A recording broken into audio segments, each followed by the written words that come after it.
Hi, Diana Cyrill here. In this video, we're going to talk about part 2 of the reason why you need a client relationship manager for your business.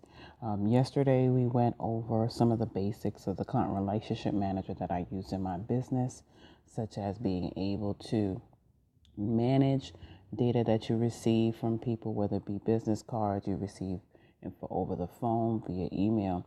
You want to be able to capture that information as well as assign tasks to yourself. If you have previous lists that you've been working with and you want to have all that information central to a client relationship manager, you can upload that information, you can add it in piece by piece. So where we're starting off today is just a continuation of where we were at yesterday with some other functions that this CRM uses in my business. One is you can set up labels per prospect or per client that you have, and a label can be anywhere. Anything like you have categorized for people, such as home, business, builder, real estate. That person may be a small mom and pop shop, so you can set up different labels for people that you meet, so that way you can categorize them accordingly and view them in your list accordingly.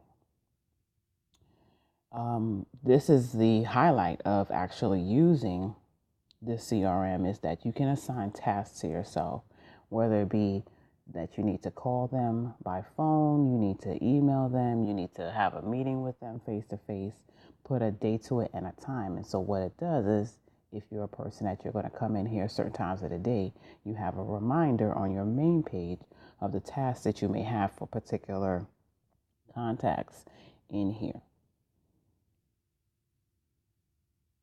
Another great tool in here is that you can add that person's social media data. So if, for instance, if you get their card, and at that moment you may not be able to go to like their Facebook, their YouTube channel, Google Plus, what have you, if it's on a card and you're manually entering this information, all you have to do is just the URL for each one of those social media updates.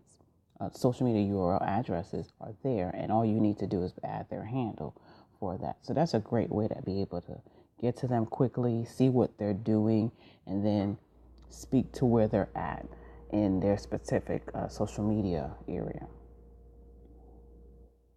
And last but not least, you have an area to record past interactions. So say your task has come up with that person, and so now you want to record how that particular interaction went. You have somewhere to put that information, and also you can also rate that, because you may be interacting with several people at a time, and then after a while you realize what you have to offer is not a good fit for them, so you can rate them and then eventually decide whether or not you would keep them in there and save that information, so you have that per contact that you speak to.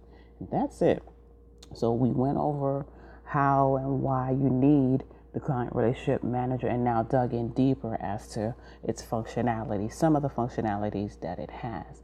If you want more details about this particular client relationship manager that I use inside my business, there is a link below this video or above, depending on where you're looking at this. And on that link, you want to give your valid email address and start up with a trial series on using the CRM that we have, as well as some other marketing tools that can help you. Thank you, and I'll see you on the next video.